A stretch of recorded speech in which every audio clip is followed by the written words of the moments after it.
It's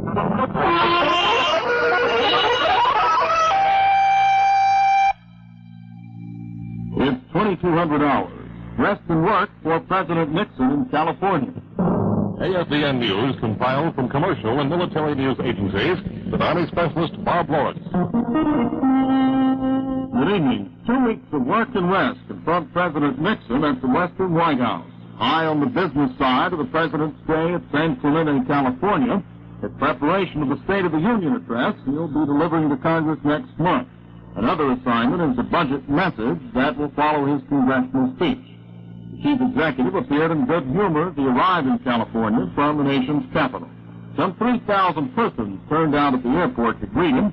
The president told the crowd, "We wish you a happy new year, and we hope we can make it a peaceful new year, too." Before leaving Washington, the president completed action on several major bills. Among measures signed was a sweeping tax relief bill, which the chief executive termed long overdue. But he coupled this with a hint of a possible call for new taxes next year because his belief that the measure poses a potential inflationary threat. Also signed by Mr. Nixon was a $69.6 billion measure to finance defense spending current fiscal year. At home, a storm moving across the central Appalachians is dumping snow, sleet, and rain over a wide area. And travelers' warnings have been posted for portions of 12 states extending from the Tennessee and lower Missouri valleys to southern New England. Snow is falling from eastern Missouri and western Tennessee to western Ohio, while snow mixed with freezing rain or sleet is reported from eastern Ohio to the southern New England area. A heavy snow warning is in effect for parts of Indiana and Ohio. Locally heavy rains is expected in West Virginia and western portions of Maryland and Virginia. Heavy rains and melting snow have sent streams and rivers surging over their banks in Virginia, West Virginia, Tennessee, and Kentucky. Hundreds of people have fled their homes in small mountain hamlets in all 4 states. The Tennessee authorities say at least 3 people have died as a result of flooding in that state. Lee and Wise counties in Virginia and areas along the Cumberland River in Kentucky appear to be hardest hit by the flooding. Virginia State Police say Lee County is nearly isolated with all transportation arteries severed by flooding and landslides. A number of mountain hamlets have been hit. Some larger communities downstream of the path of rising waters have been put on evacuation alert for this evening. By their own account, communist forces in Vietnam are in the midst of a ceasefire. But as CBS correspondent Tony Sargent reports, it's being honored in the breach as well as in the observance. The Allied High Command reports the enemy violated his own 3-day New Year's truce 8 times during its first 14 hours. The truce began yesterday at noon Eastern Standard Time. 4 of those 7 violations resulted in casualties for South Vietnamese forces, with a total of 10 men reported wounded. One other enemy shelling of an American base east of Saigon resulted in light American casualties. So the enemy appears to be repeating his pattern of a truce, except when it suits the convenience of some local commander to break it. Recent enemy activity has been so relatively low anyway that there was really hardly any fire to cease. The South Vietnamese Army in the past 24 hours reports conducting 75 offensive operations of battalion size or larger. Their truce observance doesn't begin until 5 a.m. Eastern Standard Time, December 31st. American B-52 bombers have flown a reported 9 missions in the past 24 hours, probably trying to do as much damage as possible to enemy divisions before they have to suspend operations for New Year's Day. Tony Sargent, CBS News, Saigon. Officials in Washington say North Vietnam apparently is planning for the first time to allow U.S. prisoners to receive packages from their families on a regular basis. The officials say they believe the regular mailing will start in February, and each prisoner will be allowed to receive 1 package every 2 months. The Washington officials speculate Hanoi is making the move as part of an effort to counter international criticism. Texas billionaire Ross Perot has run into another snag in his efforts to get tons of gift parcels to U.S. prisoners of war in North Vietnam. Perot is in Copenhagen hoping to gain permission from the Soviets to fly a jetliner full of parcels to Moscow where they could be mailed on to North Vietnam. Hanoi said the parcels must be in the mail by tonight at midnight. And today, with the deadline approaching, the Soviets asked Perot to prove the U.S. government has no objection with private mercy flights for prisoners of war held by Hanoi. To the hour, that's AFVN News. AFVN News compiled from commercial and military news agencies with Army Specialist Bob Lawrence.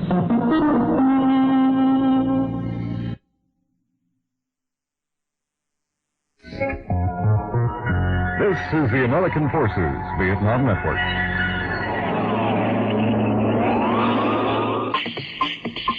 Among the rights you gain by your military service are your rights under the GI Bill. The GI Bill guarantees you money for an education, a loan to buy a house, and more. Don't let your rights go unused. Check up on the GI Bill. News compiled from major commercial and military news sources. It's 6 o'clock. In the top of the news, a nationwide ceasefire in Laos went into effect at 1 o'clock this afternoon. Reliable sources in Vientiane, Laos said U.S. bombing ended several hours before the official ceasefire. The ceasefire followed 25 hours after the signing of a peace accord between the warring government of Premier Suvarnabhumi and the Communist Pathet Lao rebels. The effectiveness of the ceasefire is not expected to be known for some hours, maybe even for days. Military communications throughout Laos are often primitive, and the battle areas are separated by as much as 1,000 miles. The signing of the ceasefire meant that Cambodia is the only country still officially at war on the Indochina Peninsula. The official North Vietnamese Communist Party newspaper today hailed the Laos ceasefire agreement as an extremely glorious victory. The paper also called it an important setback for what it termed U.S. aggression in Indochina. The South Vietnamese Foreign Ministry said the Laos ceasefire agreement may contribute to the restoration of peace in Vietnam and Indochina. That's if the agreement will be respected and strictly implemented by all sides. The Justice Department acted today to put an end to what it terms a conspiracy to control the market in mutual funds. It filed a civil antitrust suit in U.S. District Court in Washington against the National Association of Securities Dealers and 15 other defendants. The suit alleges that the dealers have conspired to prevent brokers from dealing in mutual fund shares among themselves, or from processing sales between customers at competitive brokerage rates. The National Association of Securities Dealers has 4,400 members. Also named were 3 mutual funds, their underwriters, and 9 of the nation's largest securities brokerage firms. In a nationwide radio address on the economy today, President Nixon promised a responsible prosperity in 1973 if Congress and the public cooperate. He said that food prices will rise sharply for some months to come, but he predicted a leveling off in the last half of the year. If anti-inflation controls work as expected, said President Nixon, your dollars will go farther in your local shop or supermarket. A U.S. District Court judge has denied defense motions to remove the prosecutor and dismiss indictments in the Pentagon Papers trial of Daniel Ellsberg and Anthony Russo. Judge Matt Byrne, however, ordered Assistant U.S. Attorney David Nissen to turn over to the defense information sent to the Justice Department last month by Central Intelligence Agent Samuel Adams. Ellsberg and Russo are on trial on charges of conspiracy, espionage, and theft in connection with the release of the Pentagon's secret history of the Vietnam War. Former Democratic National Chairman Lawrence O'Brien has filed an $11 million countersuit against 2 officers of President Nixon's re-election campaign. The suit is the latest chapter in the war over the Watergate bugging incident at the Democratic National Headquarters. Named in the suit are Chairman of the Finance Committee to re-elect the President, Maurice Stans, and the Chairman of the Committee for Re-election of the President, Francis Dale. A professor of law at Georgetown University will be the chief counsel for the special 7-member Senate committee which was created to investigate the water affair. Samuel Dash is a former Philadelphia district attorney and was approved by the committee Wednesday. Police in Chicago say 3 armed men held nearly 100 supermarket customers at bay Wednesday night as they emptied 5 cash registers. Police said the men made off with between $7,500 and $10,000 in cash. An explosion collapsed part of a huge water tunnel under construction in New York's Bronx section today, killing one workman and injuring 3 others. One of the men is critically hurt.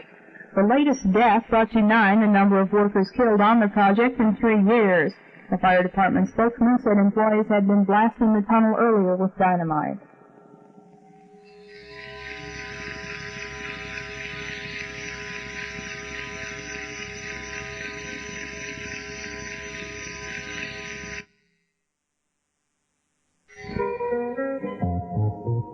This is the American Forces Vietnam Network.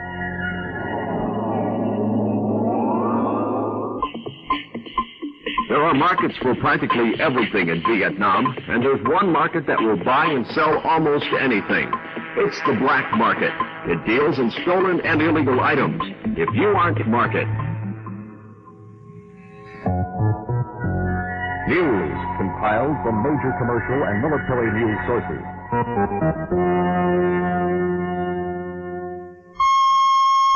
It's 5 p.m. In the top of the news, Senator John Stennis underwent a lengthy operation at Walter Reed Army Medical Center after he was shot during a holdup in front of his Washington home today. The surgery was for the removal of 2 bullets, one from the senator's chest and the other from his left leg. A hospital spokesman says that Stennis's condition is listed as stable. White House News Secretary Ronald Ziegler says President Nixon has been informed of the shooting and has instructed the FBI to assist in every possible way. A 1971 law makes it a federal crime to assault or kidnap or kill a member of Congress. Stennis, who entered the Senate in 1947, is chairman of the Senate Armed Services Committee. Police spokesmen say the 71-year-old Mississippi Democrat was shot as he stepped from his car in front of his home. They say the assailants got Stennis's gold watch, wallet, and 25 cents in change. The senator reportedly offered no resistance to his assailants, and after being shot, crawled 50 feet to his house, where his wife called the police. Police say they are searching for 2 black men in connection with the shooting. The judge in the Pentagon Papers trial has ordered the government to give the defense 11 previously withheld studies, which he said could be of help to the defendant. Judge Matt Burns' ruling in Los Angeles gives the defense written government assessments that say 8 of the 18 volumes of Vietnam War documents would have had no adverse effect on national security. Daniel Ellsberg and Anthony Russo are charged with copying the papers in 1969. The State Department says civilian prisoners of war returning from North Vietnam who want to talk to reporters will not be denied military medical treatment.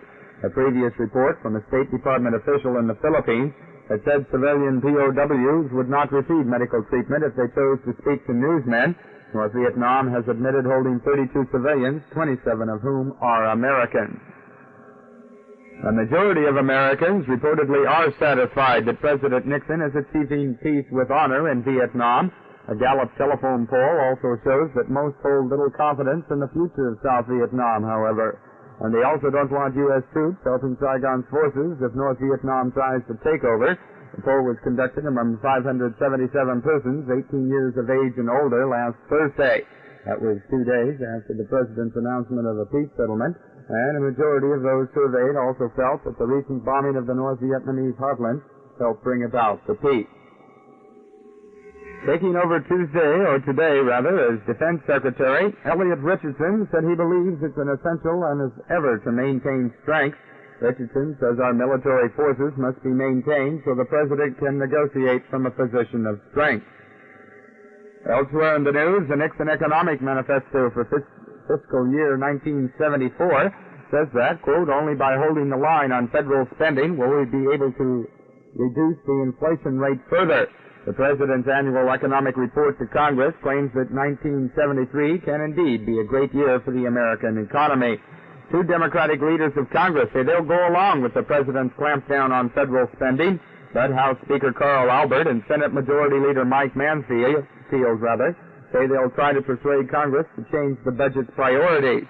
The 2 Democrats want to see more money for domestic programs.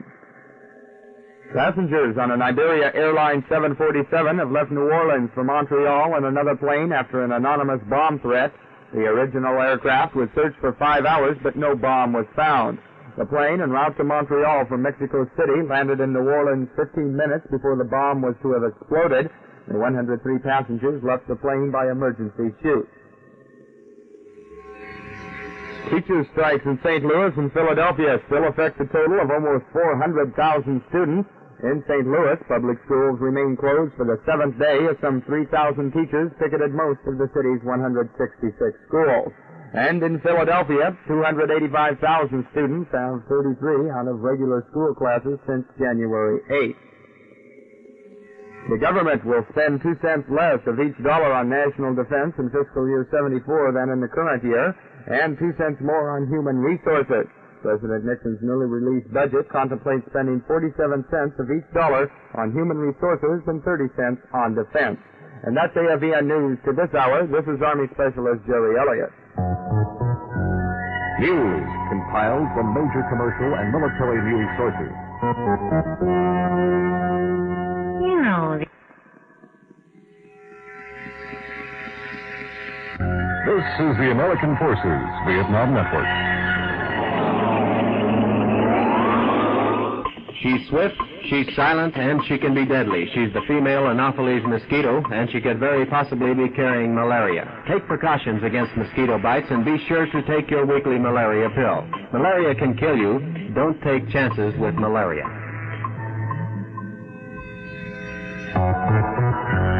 News compiled from major commercial and military news sources.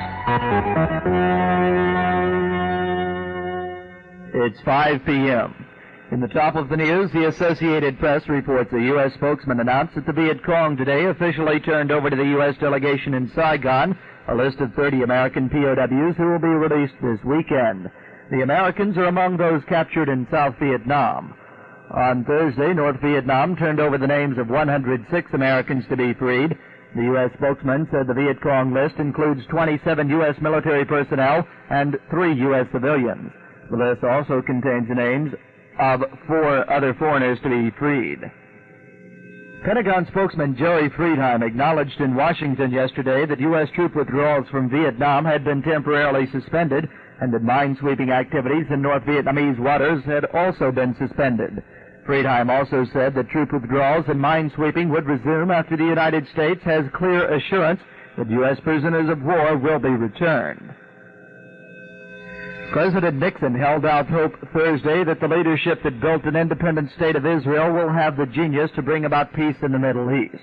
In a champagne toast at a state dinner honoring Israeli Prime Minister Golda Meir, President Nixon said he did not suggest achievement of a lasting peace would be easy, soon, or instant in the Middle East. President Nixon reminded his audience that Mrs. Meir came from the U.S.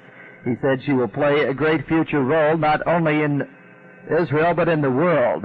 Mrs. Meir replied that President Nixon had made it possible for us to know that we are not alone. Mrs. Meir said her greatest dream is to have a lasting peace. Palestinian guerrillas stormed a diplomatic reception in Khartoum today, seized the U.S. ambassador, then demanded the release of Sirhan Sirhan. The raid was at the Saudi Arabian embassy during a tea party for U.S. Charge d'Affaires Curtis Moore. He was to leave Monday. The British Foreign Office said its ambassador reported that Black September guerrillas shot their way into the reception. One of the hostages held is U.S. Ambassador Cleo Noel. Senator George McGovern says the Indians at Wounded Knee, South Dakota, are seeking a full-scale hearing to discuss their grievances. But McGovern, a South Dakota Democrat, said such a meeting would be inappropriate. The Indians had been holding 11 persons hostage for 2 days. They released the hostages Thursday. McGovern and Senator Joseph Aberesk, are still meeting with the militant Indians for more than 2 hours after the Indians freed all 11 hostages. The Indians were seeking an immediate Senate investigation of the Bureau of Indian Affairs and Department of Interior for their handling of the Oglala Sioux Nation. They also asked for a probe of what they called were violations of the 371 Indian treaties. The manager of the Gallup, New Mexico Chamber of Commerce says between 15 and 20 shots were fired today, killing 1 man and wounding the mayor. Police say the shots were fired minutes after Mayor Emmett Garcia was taken at gunpoint from his City Hall office by 2 Indians. State Attorney General David Norville said police believe the young man killed apparently died of a self-inflicted gunshot wound. The dead man is tentatively identified as Larry Casus, head of the Indian Kiva Club at the University of New Mexico. Mayor Garcia suffered face and neck cuts and was hospitalized briefly. Police arrested the other man. Chichi Rodriguez of Puerto Rico at 126 pounds is the lightest man on the U.S. professional golf circuit. He missed by one stroke of shooting half of his weight Thursday when he turned N64 in the first round of the Florida Citrus Open at Orlando. The sparkling round tied Chichi for the first place with Gibby Gilbert. It was Rodriguez's best score in 9 years on the PGA Tour. That's the top of the news. Once again, the headlines. The Associated Press reports the Viet Cong has turned over to the U.S. delegation in Saigon a list of 30 American POWs to be released this weekend. The North Vietnamese say they are temporarily withdrawing all their personnel from the four-party Joint Military Commission. President Nixon says he's hopeful the leadership built by Israel will help bring a peace in the Middle East. Palestinian guerrillas shot their way into a diplomatic reception in Khartoum and seized the U.S. ambassador and colleagues as hostages. That's AFVN News to the hour. I'm Army Specialist Tom Folston reporting. News compiled from major commercial and military news sources.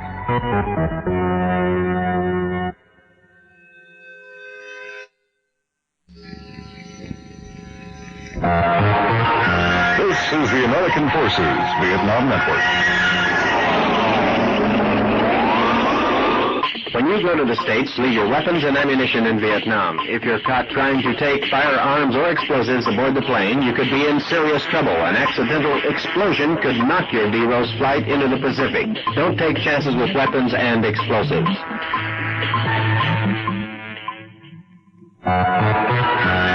News compiled from major commercial and military news sources. It's 5 p.m. In the top of the news, it has been learned that the 20 American prisoners repatriated from North Vietnam Sunday refused to leave their prison compound at first. The sources say a senior U.S. officer from the four-power Joint Military Commission had to visit the compound and convince the prisoners they were really being freed. The Americans doubted they would be released Sunday because previously they had been told they would be released later. Meanwhile, it is reported that the processing of the 20 newly released men is going so smoothly that several may be released soon to fly home. They'll include Navy Lieutenant James Bailey of Kosciuszko, Mississippi, who was released earlier than scheduled by Hanoi because of illness in his family. Henry Kissinger has flown to Tokyo from Peking, where he conferred with Communist China's Premier Zhou Enlai for 5 hours yesterday in what the Florida White House termed frank and wide-ranging conversations. Kissinger is slated to hold talks with Japanese leaders in Tokyo. After an overnight stay in the Japanese capital, Kissinger will return to Washington. The Pentagon has refused to comment on a CBS report that the Navy has trained dolphins for intelligence work. The network said in a broadcast Sunday night that a dolphin had been trained to place a detection device in a foreign harbor. The mission reportedly involved determining what kind of atomic fuel the Russians are using in their nuclear submarines. Newsman Morley Safer said the planning and retrieving operation is one of several tasks done by the Navy's biological weapons system. It uses trained dolphins, whales, and sea lions. Safer said the dolphin that placed the detecting device in the foreign harbor went back weeks later and retrieved it for what he termed American intelligence analysis. He gave no further details. The Pentagon disclosed last September that the Navy had trained whales to recover such objects as torpedoes from the ocean floor. St. Louis teachers have voted to end their strike. They've accepted the latest offer from the Board of Education. The walkout is 28 days old and has kept 103,000 youngsters out of class. The board says schools will reopen Tuesday. The settlement proposal included an immediate $200 pay hike and another $800 in 18 months. It was approved by 90% of the St. Louis Teachers Association and 75% of the St. Louis Teachers Union. The Florida White House continues to maintain a news blackout on what President Nixon will discuss in a closed-door session with AFL-CIO leaders in Miami Beach. However, sources say the president will make an appeal for organized labor support of his economic policies. Many of the 35 members of the AFL-CIO Executive Council, headed by AFL-CIO President George Meany, are preparing a list of complaints for discussion with President Nixon. It includes the loss of American jobs to foreign competition, wage controls, and rising food prices. A federal court jury in Chicago resumes deliberations for a third day today in the trial of federal appeals court judge Otto Kerner. He is accused of having accepted racing stock as a bribe while he was governor of Illinois. Kerner was elected governor in 1960 and served until 1968 when he was appointed to the federal bench. Also on trial with him on similar charges is Theodore Isaacs, a former state revenue director of Illinois. The jury had been deliberating the charges against the two men for 13 hours before adjourning Sunday night.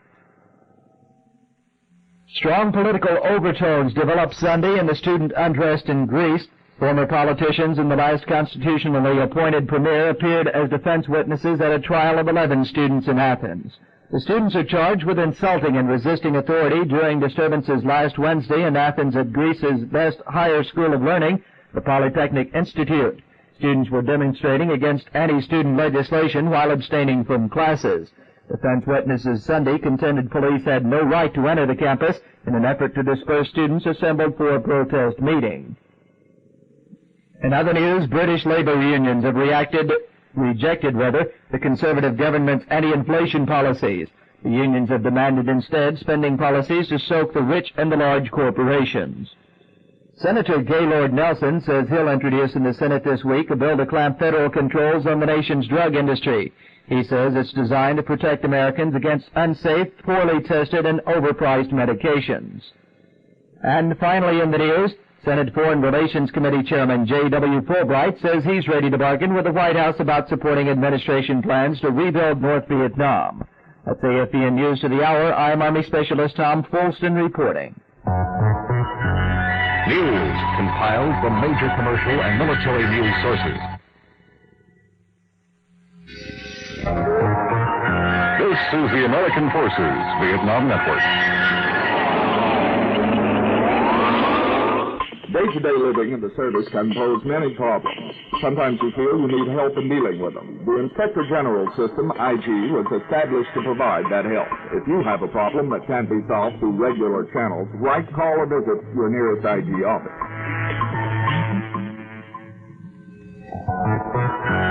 News compiled from major commercial and military news sources.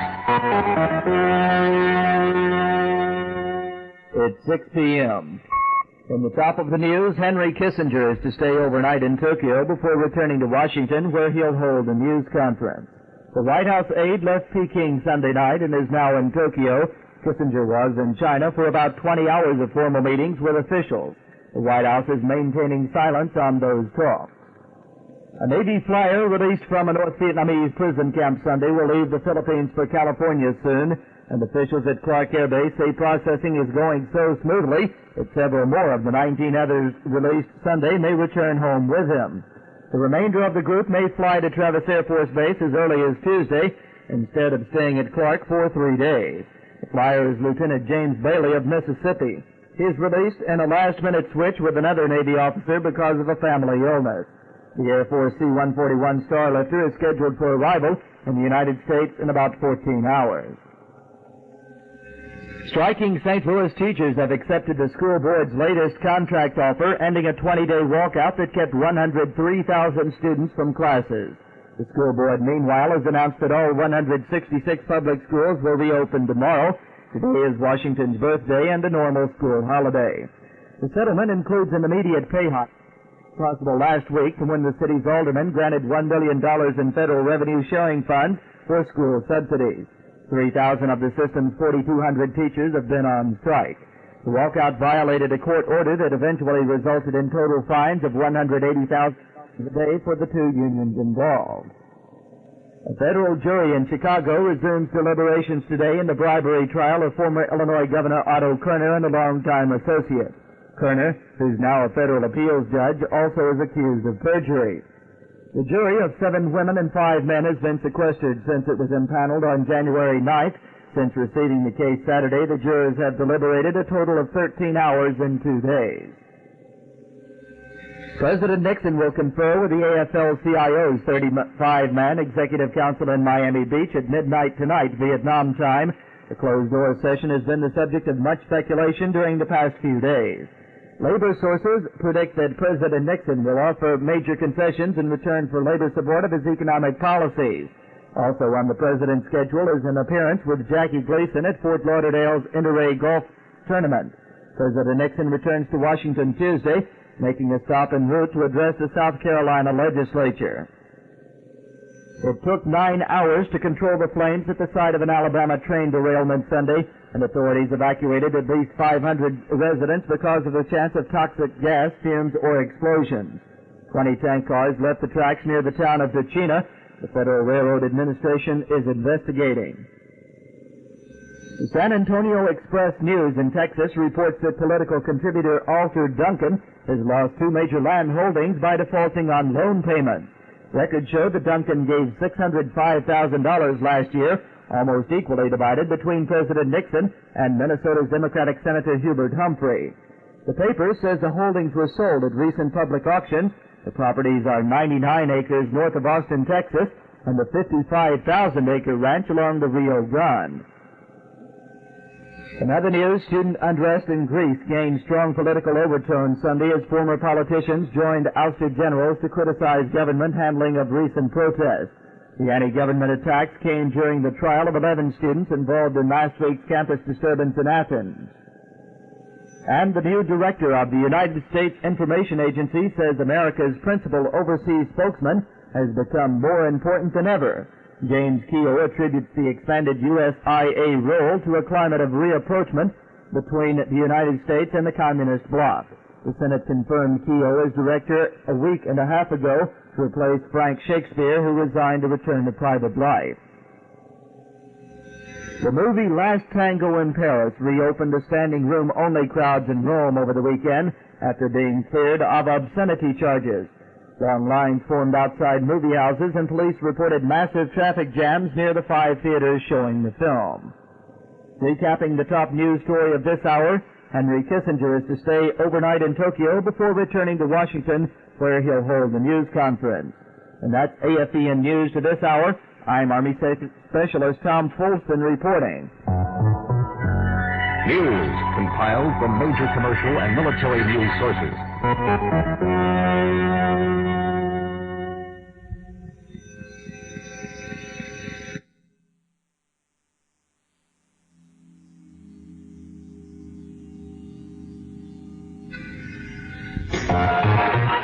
This is the American Forces Vietnam Network. The end of an era. Flashback.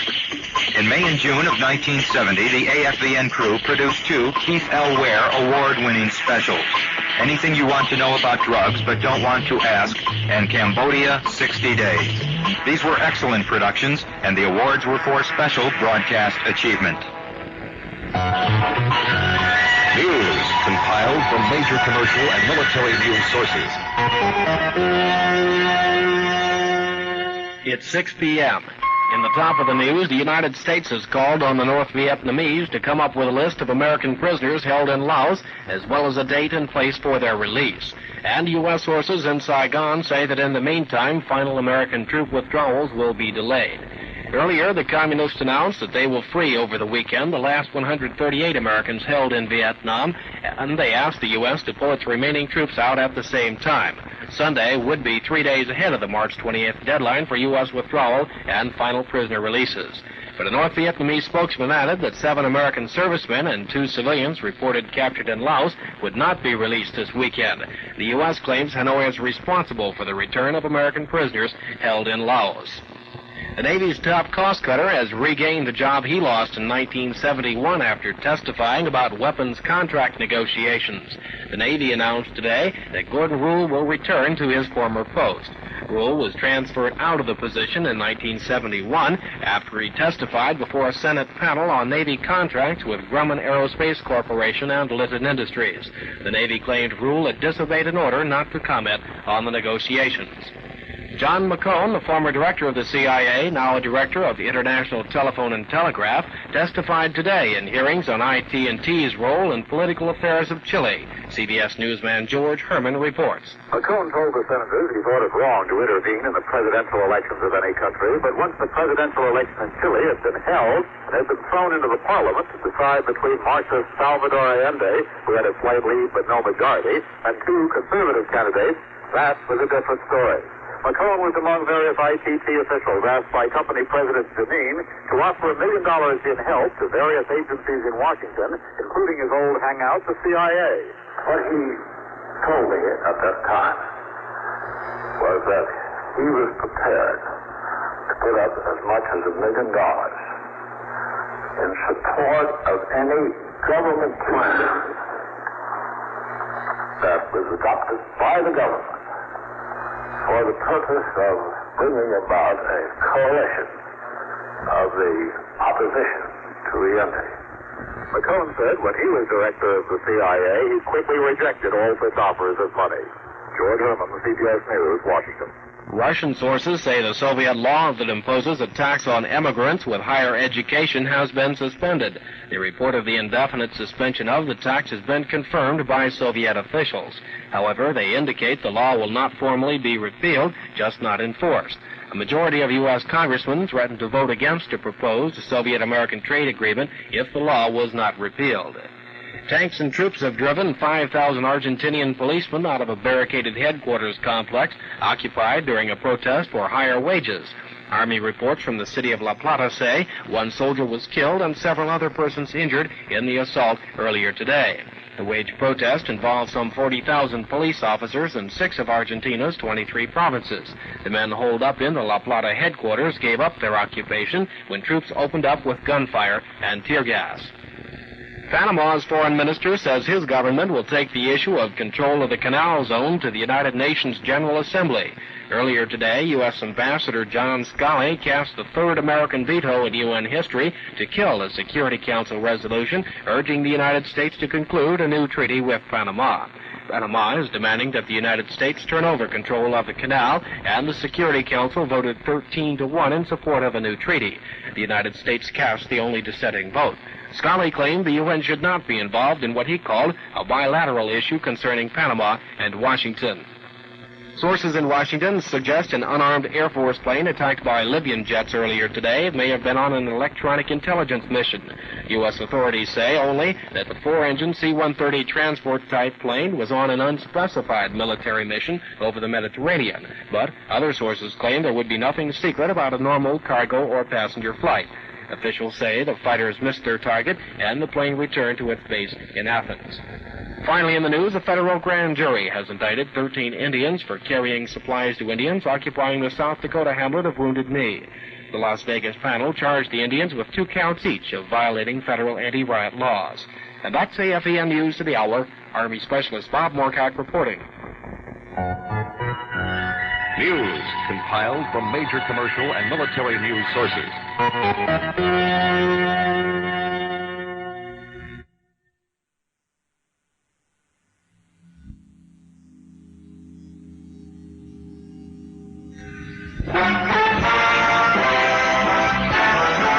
This is the American Forces Vietnam Network.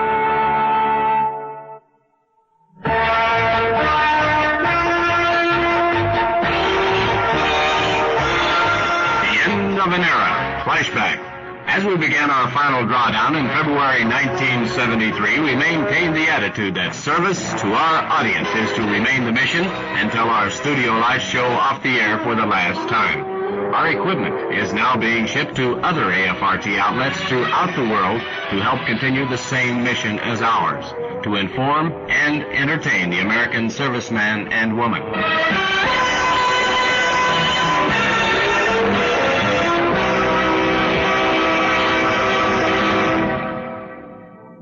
AFVN News compiled from commercial and military news agencies.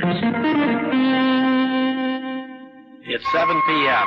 In the top of the news, UPI reports the United States is making it clear to the communists that American troop withdrawals from Indochina hinge directly on the release of U.S. prisoners of war. Washington notified the Viet Cong and North Vietnamese today that the withdrawals won't resume until arrangements have been made for the release of all remaining American prisoners of war, particularly those held in Laos. Once the first group has been freed, the United States will start withdrawing its troops once again. The deputy U.S. delegate to the Joint Military Commission gave that message to the Communists today. He says the big piece of missing information is the date, place, and method of release of American-held prisoner in Laos. The delegate, Brigadier General John Wickham, said commencement of U.S. troop withdrawals can take place only after the U.S. has been given a complete list of all American POWs, including those held in Laos.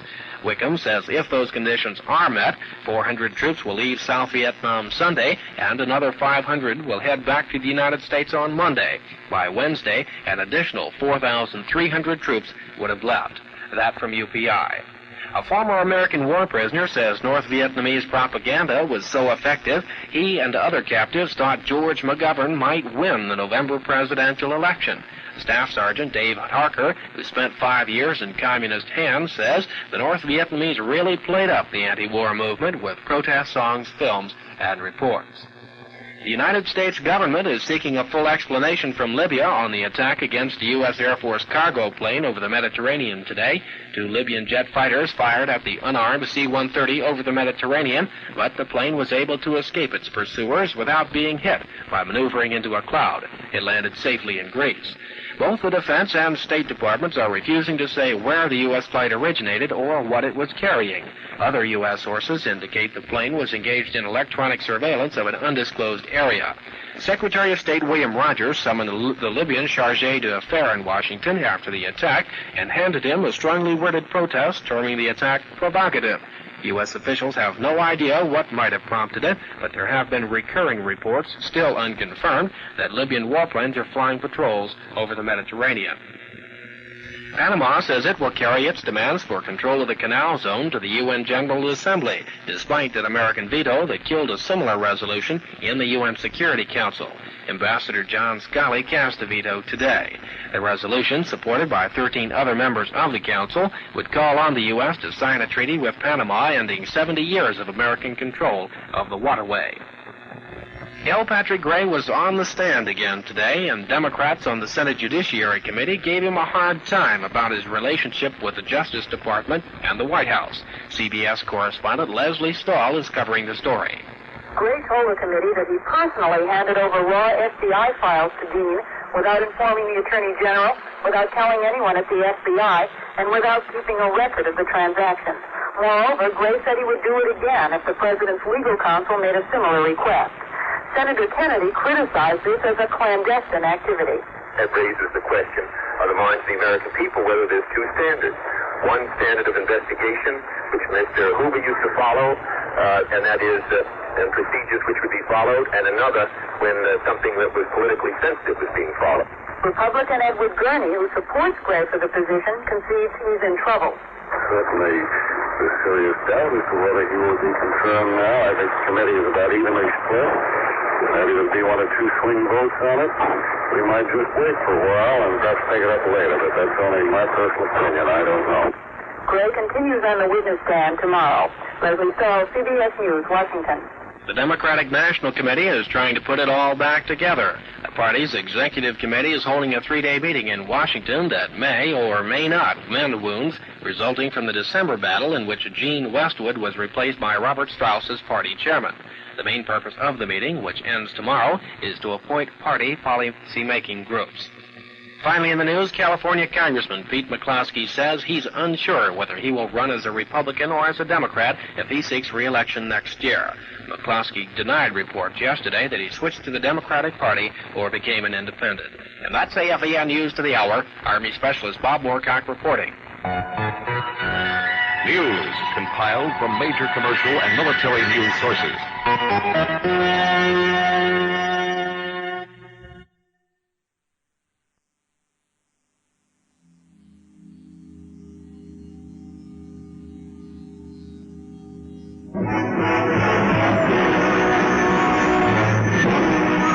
In the news, Australia ready for Pope's visit. Good morning. Preparations are in full swing for the visit of Pope Paul, to Australia starting on Monday. Catering staff have been working for the past week, preparing food at Randwick Racecourse in Sydney, with a big crowds expected at the two masses to be celebrated by Pope Paul next week. More than 500,000 people are expected to stream into Randwick on Tuesday morning for the evening mass, and a smaller crowd is expected at a youth mass the following morning. This is Mike Fraser, and that was the Australian News for November 27th.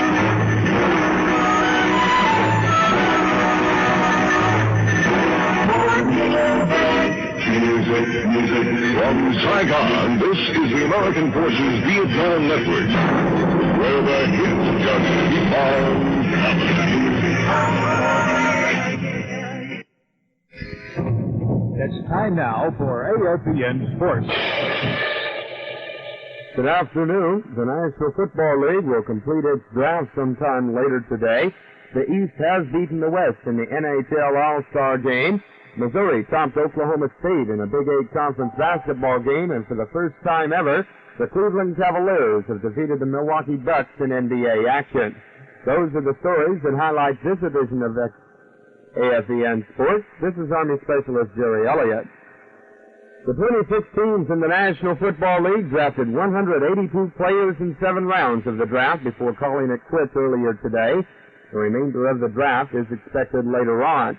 So far in the 11 hours and 29 minutes of the draft, among the stars picked were quarterback Burt Jones of Louisiana State by the Baltimore Colts, Oklahoma running back Greg Pruitt by the Cleveland Browns, Michigan State linebacker Brad Van Pelt was picked, and Nebraska defensive tackle Rich Glover were both picked up by the New York Giants, and Nebraska running back Johnny Rogers was picked up by the San Diego Chargers.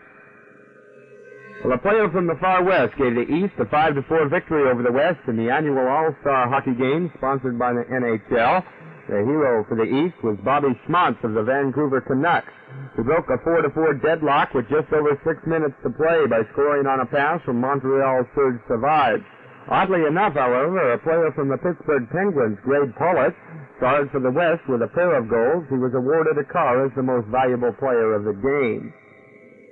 Over in the World Hockey Association, the New England Whalers clipped the Cleveland Crusaders 4-1 with Al Smith starring in the net. A pair of goals by Rosier Palerme helped the Chicago Cougars top the Minnesota Fighting Saints 4-2. The Philadelphia Blazers nipped the Ottawa Nationals 5-4 in overtime. That came on Brian Campbell's second goal of the game.